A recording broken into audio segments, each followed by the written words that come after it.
Maaf kepada yang memiliki konten, saya numpang membalas seseorang ini ya, dengan sangat hormat saya. Mengenai seorang pengacara yaitu Kamarudin Simanjuntak mengatakan bahwa akunnya Sandra Dewi menghilang. Itu kan faktor sengaja bro, itu pertama. Ya kedua, kenapa ya betul kata Bapak Kamarudin Simanjuntak bahwa dia menghilangkan bukti. Nah kemudian Anda bilang Pak 271 triliun itu ada 16 tersangka. Sekarang gini kita hitung 271 triliun kan yang disita di rumahnya Sandra Dewi dan suaminya itu belum mencapai 1 triliun. Belum mencapai 1 triliun. Itu ya. Nah kalau memang tersangkanya 16 orang ya, masing-masing misalkan 1 triliun disita, itu sisanya kemana lagi bro? Ini 271 triliun loh ya, kasus timah ini, korupsi timah ini 271 triliun, katanya cuma 16 tersangka. Oke, sekarang kita bandingkan barang-barang emas batangan di rumah Sandra Dewi mencapai 450 kg ya, itu belum mencapai 1 triliun per orang. Kalau 16 orang artinya baru 16 triliun. Oke lah 1 triliun 1 triliun ya, ini 271 triliun, larinya kemana?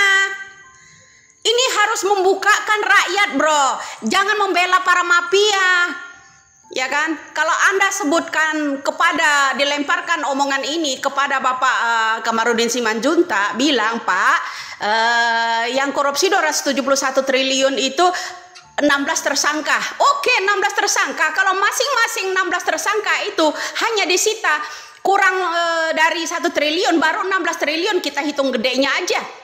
Sisanya mana?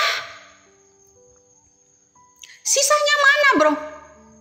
Ya, itu baru 16 tersangka itu artinya baru 16 triliun.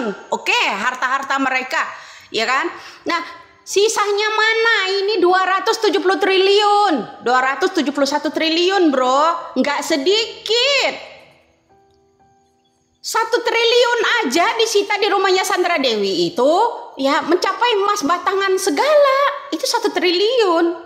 Saya nggak kebayang 271 triliun itu. Kalau masing-masing tersangka ya disita cuman 1 triliun, baru 16 triliun, ya kan? Sisanya mana lagi? Sisanya mana lagi?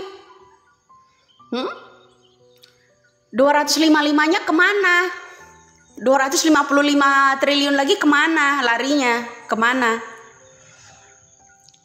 Adakah sangkut paut dengan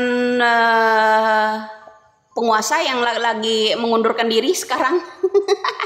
ya pejabat, seorang pejabat yang lagi mengundurkan diri sekarang ini, ada sangkut pautnya nggak ini? Ya, bilang kalau ini suatu pembelajaran bro, belajar korupsi nih. Ini bukan suatu pembelajaran. Indonesia rakyat biasa nggak boleh bicara, nggak boleh membicarakan, menyentil orang-orang yang begini, yang belaganya mewah. Ya sekarang gini bro, dulu kan udah pernah saya sentil ya tentang pencucian uang itu, ya tentang pencucian uang. Uang ini diregistrasi enggak di bank? Ya diregistrasi enggak? Karena saya tahu betul itu prosesnya seperti apa. Alat-alatnya itu pesan dari Alibaba bro. Ya saya tahu banget saya. Bahkan ada loh yang penonton yang komen di sini tahu persis. Salah satu orang pernah saya ceritakan, nyawa saya memang terancam, makanya saya lebih baik lari dari mereka. Saya nggak mau loh, walaupun disogok 55 miliar itu ya, 50 miliar ya, di absen semua keluarga saya. Oh tidak, saya tidak silau dengan uang ya. Nah, orang-orang elit yang glamor ini ya perlu diwaspadai. Nah, ketika Hotman Paris membahas masalah bansos ini, adakah saham-saham terkait dengan usahanya yang namanya Hotman Paris?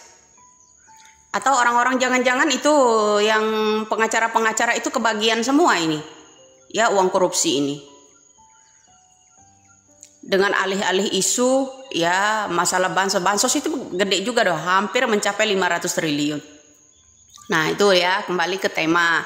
Ya, kalau memang 271 triliun, 16 tersangka, masing-masing satu disita, barang-barang mereka itu, ya, harta-harta mereka itu nggak mencapai 1 triliun. Ayo kita hitung, bulatkan deh 1 triliun, baru 16 triliun. Sisanya 255-nya kemana, bro?